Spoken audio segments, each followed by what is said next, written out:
Hi there, it's David Young, the Resourceful Coach, and what we're going to talk a little bit about today, that dreaded shot that we all hate called the shanks. I'm going to show you how to fix it. And for me, it's a video people have asked me to do, so we're going to go through it and see if we can make it easier for you to get rid of this terrible problem that sometimes happens. And it's a sort of a weird shot really, because once you get it, it seems to get in your head, and I've experienced it, and you seem to hit a few time after time, or you seem to find it seems to last for a few months as you go along.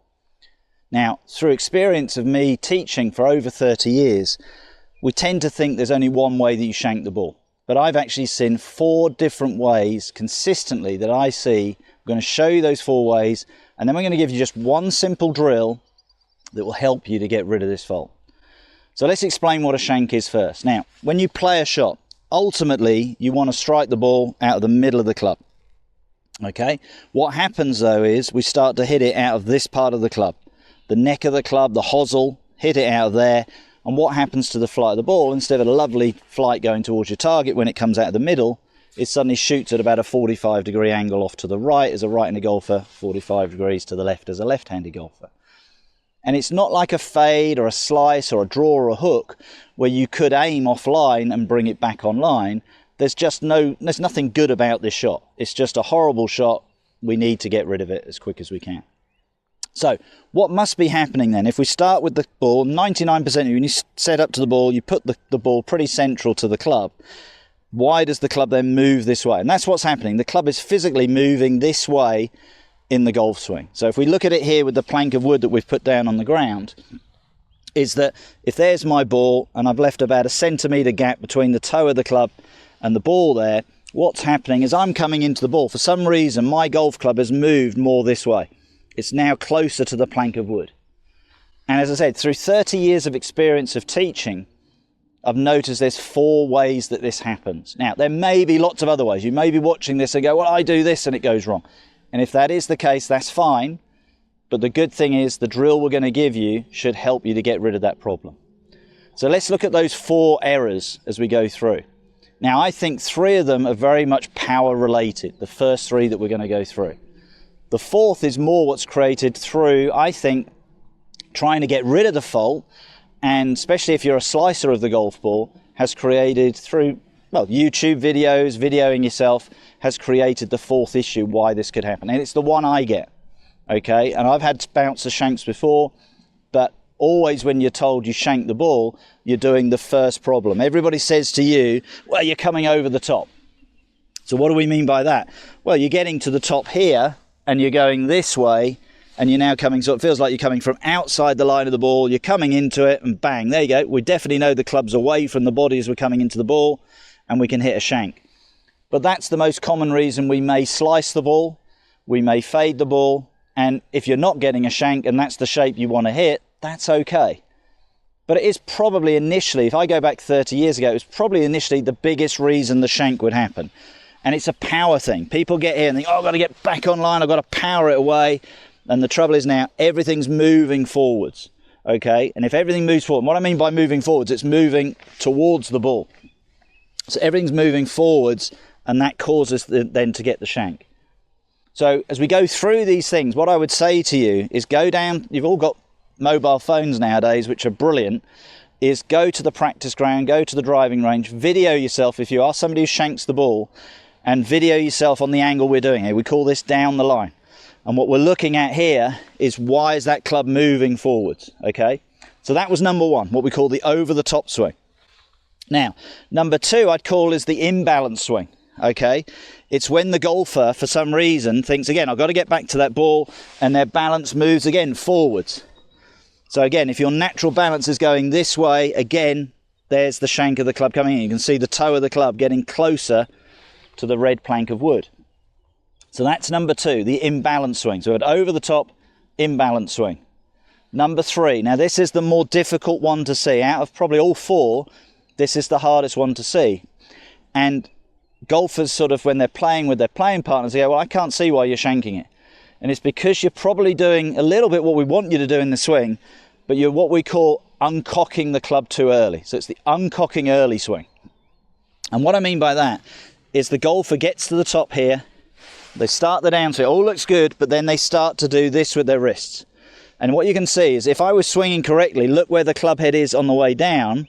Now if I uncock, look where the club's gone. It's gone out in front of me. So again, as I naturally start to unwind my body, look where I am again. I'm out into that position. I'm going to deliver the shank into the ball, and there's the problem. And that's probably, to the naked eye and to the feelings you're getting in your swing, is the hardest one to sort of look at. And if you're shanking and you are not getting to see that correctly, it may be an idea then to do more of a face-on swing. So actually video yourself more from this angle. I'm just going to turn so I don't have to move the camera, and just see if you see your wrist doing this early. You start to see that happening early. Again, that tendency is now the club is getting over here and we're in trouble. Now I'm going to hit it out of the shank of the club. And again, they're all power ways, okay? Again, power, power, power, but we're getting rid of the power way too early. So they're probably the three most common. The fourth one is the one I do, and what I would call, well, let's call it the YouTube reaction improvement. And you get a little bit too much on the inside. We talked about coming over the top this way. Okay, now what we're starting to get is a little bit of a feeling of coming a little bit too much underneath. Okay, and people think, well, that will solve the shank. But actually what happens is my swing now is going too much towards the plank of wood after the ball, so I now end up throwing the shank into the ball that way. And that's definitely my way that I get it, because what I was taught as a junior was to get to the top, I'd feel a slight shallowing, drive my hips, and now everything's coming way too much that way. Okay, so people call it an extension in your body. You get this feeling of your body going this way, and what it does, it throws the shank into the ball. So there are the four reasons I look at it: the over the top, the imbalance, the early uncock, and now the sensation of that early extension, too much from the inside. And there are four faults. Now, I've got a plank of wood here, and what I would suggest to you, you don't need a plank of wood, we just use that to explain the shot. Let's get rid of that. All of you will probably have a towel on your bag, okay? Or if you've, even better, if you've got an old towel at home, stick it in your bag. If you are somebody who shanks the ball, fold it a few times, okay? And make like a little wall. So we've got a good 2 inches of depth there, and we're going to put that there. Now, the reason why we're doing it with a towel and not a plank of wood, two to three reasons. But number one, I don't want you to hurt yourself, okay? Last thing I want you to do is hit the plank of wood, hurt your wrist, and suddenly you go, I can't play golf. Hit the towel, you're not going to hurt yourself. Two, you're not going to damage your golf clubs. I've had people lay clubs down, they've laid baskets down, and they've come back and go, can you repair my golf club? And it's in 2 bits, okay? And even hit the one on the ground, and that's in 2 bits, okay? And three, once you see that, you'll see it move. Okay, yes, if you hit a plank of wood, you'll hear it, but you'll see the towel move if you get it wrong. So you get immediate feedback. Okay, now what are we looking for? And amazingly, what I find with golfers is that when you put this down, straight away the golfer stops shanking. Why? Because now they think, well, I can't hit the towel. It could be as simple as that. You could solve the problem in 2 minutes, because you suddenly look at the towel and you think, right, I don't want to hit the towel, and you start to swing better, and it now goes down the line that you want to go. Okay? Now, the other thing I would encourage you to do, if you can do it, go to a grass practice round. If not, some of you guys, you have little stickers you can put on the face of your club to get a reading where you are. You can spray shoe spray thing on, so you get sort of an imprint on your face, chalk, anything like that, that gives you an imprint on the face of the club. And ultimately what you want, that one, because I didn't take a divot, didn't actually make a mark, is you want to see that mark on the face come out of the centre of the club. You want it to come more out of the middle of the club. Even if it's middle to heel, you know it could still fly away, but you're getting close to the shank. And even when you practice, even if you start to go from there to there, that's not a bad thing.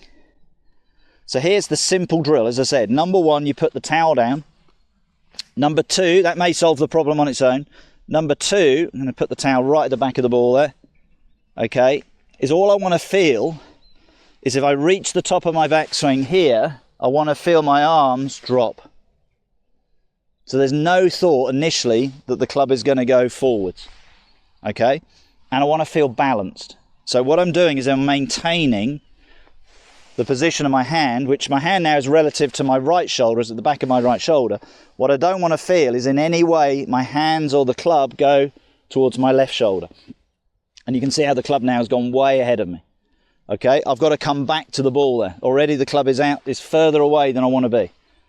Okay, so what I want to feel is my arms drop, and as I get there, I just want to feel my hips turn. Okay, so what's bringing that club back to the ball is just the natural turn of my body. So I always feel my arms drop. That's my golf swing anyway. Number two, the rotation squares everything up. And if I've maintained my balance and I strike it away, it's a little bit muddy today, but that's come right at the middle of the club. And if anything, that's actually the imprint there on my club. So I'd say that's fractionally middle to toe. So if I'm a shanker, that's a massive thumbs up. That's really good. Okay. The other thing you may find as well, you start to hit the ball a little bit cleaner and you're not taking so much of a divot, especially if you're that over the top swing player. Okay. So let's do it again. Same thought. All I'm thinking from here is drop, turn. And it feels like I'm maintaining that balance of my hands relative to my body. Drop, turn. That one came right out of the middle. Yep. So that's the main part of grass is there. Okay. That's where I've hit it off the face of the club. So the feedback is really important. The more you're getting that feedback, the better. That's what we're looking for. And what I would do is do this 6 to 10 times with the towel. And then once you're happy, you think, well, I'm not shanking it, take the towel away. Is it the psychological thing of the towel that's helping you? But do the same drill. Drop, turn. And that's all I'm thinking. Drop, turn. There's the strike. Again, where's the mark on the club? Interesting. It's there. So we'll show you that. So I've gone from slightly toe to pretty central. This has been a bit critical, fractionally towards the heel of the club. Okay, so maybe that towel mentally for me gave me a little bit better picture of what to do. When I went to the ball without it, I got a little bit closer, but that's still pretty good. There's a lot of gap here between where I've struck it and the shank of the club, so I'm very, very happy with that result. So let's recap what we've done. We've got those 4 different ways, and what I would say is go to the practice ground, get your phone out, video yourself. Are you the over-the-top swinger? Are you the imbalanced swinger? Are you the guy uncocking your wrists early? That's the trickier one to look for. Or have you started like me, get a little bit too much underneath, inside, overextending the body, that could then throw the shank into the ball. But the good news is, if you've got a good setup, use the towel drill. From there, get the feeling of the arms, as I said, drop. Do that before every shot. There, drop, turn. That's the feeling. Drop, turn. And all you're doing is you're keeping that balance of the arc of your swing pivoting much more around your body, which is what we're after. That's the most important thing. If you're doing that, you're going to get success.